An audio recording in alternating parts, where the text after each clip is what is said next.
Européens sont prêts à défier Poutine sur le sol ukrainien. C'est désormais acté. Mais comment? C'est la question que nous posons après l'engagement pris hier par Emmanuel Macron.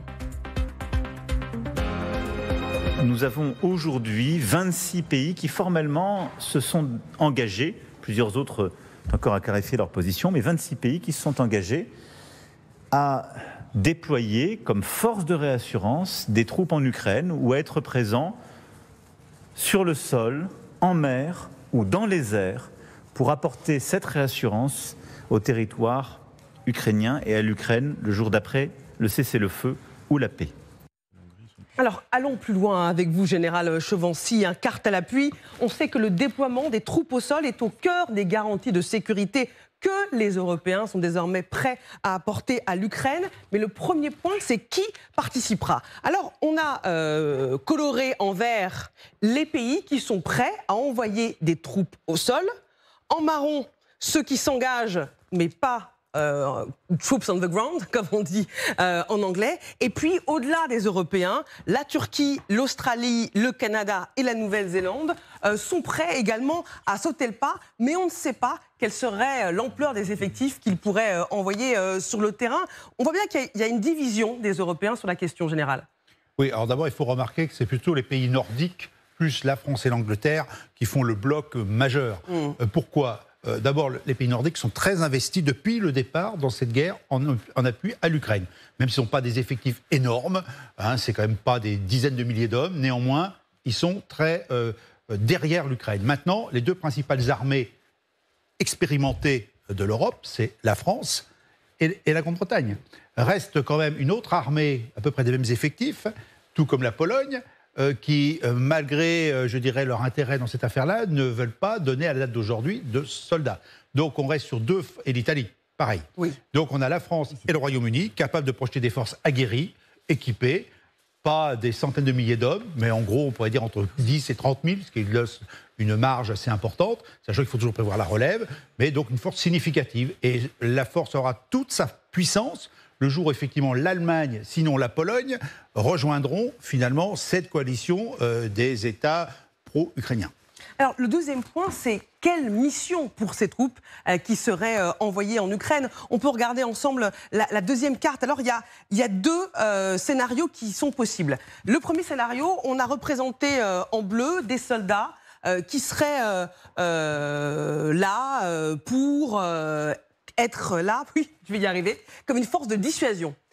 Et, deuxième scénario, en vert, des troupes qui seraient plus à l'arrière du front, à 80 km de la ligne de front. Dans ces deux scénarios, pourquoi placer les troupes de cette manière, Général? Bon, d'abord, ce n'est pas ce qu'a dit le président Macron. Le président Macron a bien dit que c'est l'armée ukrainienne qui est en première ligne. Donc l'armée ukrainienne, c'est elle qui sera là. Ce ne sera pas nous. En revanche, il peut y avoir des observateurs de la force, je dirais, des États alliés, ce qui est tout à fait différent. Ils n'ont pas le même statut, ils ne fonctionnent pas de la même manière. Donc pas des forces, je dirais, de combat. C'est des forces d'observation aux côtés des forces ukrainiennes en première ligne. Alors après, en vert, effectivement, des forces de réassurance, c'est-à-dire des forces capables d'intervenir en cas d'agression russe. Je trouve qu'à 80 km, c'est quand même assez proche. Oui, ce que j'allais vous dire. Voilà. Dans les deux cas. Voilà. Donc pour l'instant, rappelons que le président de la République n'a absolument pas dit où iraient ses forces. Oui. On est sur une hypothèse, donc qui aujourd'hui ne peut pas être actée comme telle. En revanche, on a beaucoup évacué il y a quelques mois déjà, même en janvier-février, où ces troupes pourraient être, où peuvent-elles être? C'est-à-dire plutôt à l'ouest, loin des frappes, je dirais, des frappes directes. C'est-à-dire le but, c'est d'être averti quand l'autre pourrait frapper. Voilà, donc on est sur 300 km, 400 km, peut-être un peu plus, je dirais, à l'ouest. Mais moi, je vois mal des forces aujourd'hui de la coalition, pour prendre un autre terme, qui soient aussi proches de la ligne des contacts, parce que ce n'est pas du tout dans l'esprit, à mon avis, aujourd'hui, des forces coalisées.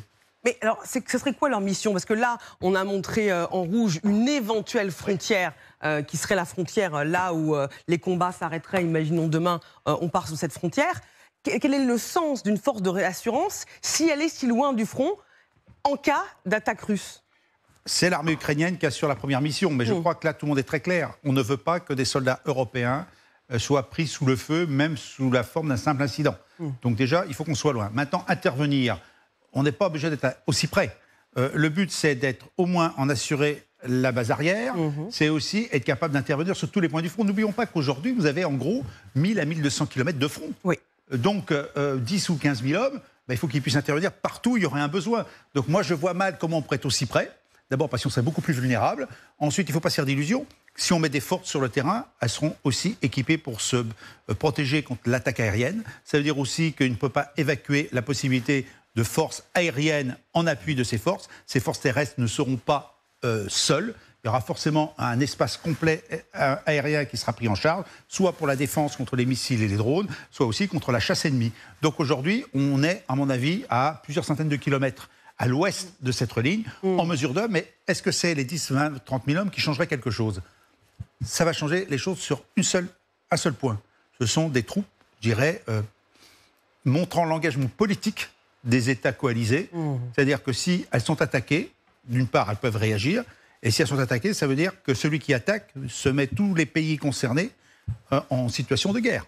Donc voilà, c'est un peu une situation d'otage, oserais-je dire, avec une force quand même suffisamment robuste, un terme que je n'ai pas encore utilisé. Robuste voulant dire, ce sont des troupes de combat, ce ne sont pas des casques bleus, ce sont des unités constituées, aptes au combat, équipées pour le combat, donc capables d'avoir une action de combat, mais qui sont en même temps en situation de dire... toute agression contre l'un d'entre nous, on revient à l'article 5 qu'on a un peu évoqué tout à l'heure, mais il n'y a pas uniquement celui-ci. Vous avez le 42.7 de l'Union européenne qui est beaucoup plus fort, mais ça contraint finalement à une prise de risque politique pour la Russie s'il y avait une agression. Et d'un autre côté, on montre à l'Ukraine, nous sommes là. Oui. Nous avons mis sur votre territoire 10 à 30 000 hommes qui sont là pour contribuer à votre sécurité. Alors, Général, vous savez très bien que j'aime imaginer tous les scénarios, parce que ceux qui nous regardent en ce moment et qui nous écoutent se posent la question. Ce scénario d'envoi des troupes françaises sur le sol ukrainien, même après un cessez-le-feu, inquiète. Alors, imaginons, c'est ce qu'on va voir avec la troisième carte, s'il y a un non-respect du cessez-le-feu par les Russes et qu'il y a une attaque russe par la mer. Est-ce que les troupes de dissuasion européennes pourrait déjouer les plans de Moscou? Bon, d'abord, il faut bien prendre en compte que la flotte russe en mer Noire, elle est morte. C'est vrai qu'elle a été largement décimée par les Ukrainiens, vous avez raison. Donc, il y avait 6 péniches de débarquement à l'équivalent d'un petit bataillon. Il en restait une ou deux péniches. Donc déjà, pas possible. 2, la mer aujourd'hui est largement contrôlée par les Ukrainiens, notamment par les drones. Donc déjà pour s'avancer, et n'oublions pas non plus les capacités de renseignement avancées qui ont été déployées, y compris par l'OTAN. Donc déjà, s'approcher sans être identifié, ça va être un peu difficile. N'oublions pas aussi qu'il y a eu un peu de minage quand même, donc difficulté. Maintenant, empêcher le débarquement, aujourd'hui les Russes ne sont pas capables de le faire. Alors moi je reviens sur le réalisme. Alors le réaliste, j'ai aussi une autre carte à vous soumettre, parce que vous m'avez balayé le scénario par la mer, très bien. J'ai tout osé. Quatrième carte, si on imagine une arrivée avec des chars, des Russes, par la Biélorussie, alliée, vous le savez, du Kremlin, avec des forces biélorusses et russes. Direction Kiev. Là, c'est plus vraisemblable. Je vous rassure. Non, mais je ne vais pas vous rassurer, mais j'imagine les scénarios les plus crédibles. C'est déjà arrivé en 2022. Mais oui. Donc le chemin est connu, il est balisé. Bon, maintenant, les Ukrainiens le savent. Ils se sont installés, ils ont mis des troupes. Et effectivement, je vous ai parlé des troupes occidentales, je dirais, à l'ouest. Eh ben, on y est à l'ouest. Et là, il y a une capacité de réaction, finalement, qui permettrait de soulager le front ukrainien principal. Donc oui, c'est une possibilité. Mais c'est pareil. Aujourd'hui, on a quand même du renseignement, on voit ce qui se passe. Je vois mal encore... Aujourd'hui, je verrais mal, le Bélarus oser encore servir de base arrière pour une agression. Voilà, maintenant, ce n'est pas à mettre de côté, mais même la manœuvre Zapad qui va avoir lieu d'ailleurs, on parle de 10 à 15 000 hommes. Bon, on n'est pas dans les 150 000 hommes qu'on a eu pendant des mois auparavant dans les manœuvres pré-février 2022. Donc là, c'est une hypothèse, oui. Les forces de réassurance seraient là, oui, c'est dissuasif. Ce qui fait qu'en plus des forces ukrainiennes, des forces européennes, ou un peu plus, parce qu'on parle aussi des Australiens et Néo-Zélandais que vous avez évoqués tout à l'heure, dans ce cadre, et canadiennes, dans ce cadre-là, oui, ça peut servir à quelque chose. Mais l'hypothèse de l'attaque par le Nord ne peut pas être écartée du jour au lendemain. Ce qui est sûr, c'est que Volodymyr Zelensky a été extrêmement touché. Il a remercié longuement les Européens. Et lui, il espère une force de réassurance composée de milliers de soldats. Écoutons-le. Encore une fois, je ne parlerai pas de chiffres, mais il est important que nous en discutions. Certes, ce ne seront certainement pas des chiffres à un seul chiffre, mais des milliers. C'est un fait. Mais il est encore un peu tôt pour en parler. Des milliers de soldats, est-ce que c'est une option réaliste, Arthur Königsberg ? C'est une option réaliste, oui. Maintenant, il y a effectivement énormément d'interrogations. Beaucoup qui ont été soulevées lors de la présentation du général Chauvency sur l'écran. Mais effectivement, vous évoquiez un nombre de 10 000 à 15 000 soldats. Même 30, je suis allé. Oui, 30 000. Mais les Européens sont-ils capables d'envoyer 30 000 hommes aujourd'hui sur le front ? 30 000 hommes. Le contrat de l'armée française, c'est sur un an, 15 000 hommes. Et l'objectif, avant 2030, c'est une division complète à 2 brigades avec une brigade étrangère. Donc d'ici 2030, c'est dans 5 ans, il y a cette capacité. Les Britanniques, c'est à peu près la même valeur. Théoriquement, les Allemands, ça serait aussi la même valeur. Donc, n'oublions pas quand même que quand on parle de 10 à 30 000 hommes, ça veut dire aussi envisager la relève dans 4 ou 6 mois, parce qu'il y a des relèves au fur et à mesure. Donc il faut le double, sinon le triple d'effectifs. Mais aujourd'hui, globalement, on doit avoir 80 000 hommes sur l'ensemble du théâtre européen, capables d'être projetés. Voilà. Donc je pense qu'on les a. Après, ce sera une question, finalement, de quel type d'armement que l'on met, quel type d'unité, et est-ce qu'on a toutes les ressources ? Ça, c'est un autre sujet. Parce qu'effectivement, sur le nombre, il y a aussi ce sujet, cet enjeu, d'être suffisamment dissuasif pour ne pas prendre le risque, de ne pas justement être suffisamment dissuasif et de se retrouver en confrontation directe avec la Fédération de Russie. Ça, aucun pays européen ne le souhaite. Et aujourd'hui, c'est un vrai enjeu politique. Ce terme de nombre, parce que ce terme de nombre, il soulève aussi des enjeux financiers. J'ai beaucoup voyagé en Europe ces dernières semaines et beaucoup pointé la situation politique française en disant « Avez-vous les moyens financiers de vos ambitions ? Avez-vous les moyens d'envoyer des dizaines et des dizaines de milliers de soldats aujourd'hui en Ukraine avant une élection présidentielle qui s'annonce terrible pour votre pays ?» Donc aujourd'hui, il y a cet enjeu-là. Si effectivement le président de la République s'engage à envoyer des dizaines de milliers de soldats pour faire troupes de réassurance ou forces d'interposition en Ukraine, il faudra qu'on soit en mesure de le faire. On a vu avec la carte sur l'engagement des Européens au sol que les pays étaient divisés. Aux grandes dames de l'Allemagne, écoutez ce que dit le chancelier allemand. Nous dépendons de l'aide américaine. Nous voyons que la Chine, le Brésil et d'autres pays du monde se sentent libres dans leurs relations avec la Russie. Un nouveau partenariat apparaît sous la forme du format dit de Shanghai. Je dois avouer que je suis préoccupé par le fait qu'en tant qu'Européens, nous ne pouvons pas actuellement jouer le rôle que nous aimerions réellement jouer, que nous devrions jouer pour garantir nos intérêts. Il pense qu'on ne va pas assez loin. Ce qui montre que cette force de réassurance, elle a quand même une faiblesse, c'est la division. Exactement, les pays sont très divisés, on l'a vu tout à l'heure sur la carte que vous montriez. Il y a d'ailleurs des pays qui ne vont pas s'engager comme la Slovaquie et la Hongrie. Évidemment, ils ne font même pas partie de la coalition. Le Premier ministre slovaque était même en Chine ces derniers jours. Mais vous l'indiquiez, par exemple, l'Allemagne, pour le moment, elle dit pas de troupes au sol. Ce qu'elle considère plutôt, c'est renforcer la défense antiaérienne de l'Ukraine, par exemple, équiper les forces terrestres. Italie, de la même façon, pas de troupes au sol pour Mélanie. Il y a eu un communiqué qui a été publié d'ailleurs aujourd'hui pour alerter notamment sa population en disant on ira plutôt vers de la surveillance, la formation à l'extérieur des frontières ukrainiennes. Il y a énormément de questionnements sur qui est prêt à aller où. Et là-dessus, on le sait, ce sera surtout la France et la Grande-Bretagne qui fourniront le principal du contingent sur place. Grosse division. Est-ce qu'on pourra vraiment le mettre en place ? La clé, elle est vraiment dans les États-Unis. C'est d'ailleurs le message de la coalition hier, s'adresser aux États-Unis en disant, eh bien, nous, on a besoin que vous nous appuyiez là-dessus. Sinon, ça sera très compliqué. Face à l'engagement européen, à quoi joue Donald Trump ? Il avait parlé d'envoyer une armée privée en Ukraine, d'un appui aérien, mais hier, lors de cette réunion des alliés, à laquelle il a participé en visio, il n'y a rien eu de gravé dans le marbre. Partons sur le terrain du conflit en Ukraine, retrouver nos envoyés spéciaux, Emma Barrier avec Vincent Wartner. Bonjour Emma, est-ce que les Ukrainiens sont déçus que Trump ne se soit pas davantage avancer sur les garanties de sécurité qu'il est prêt à accorder.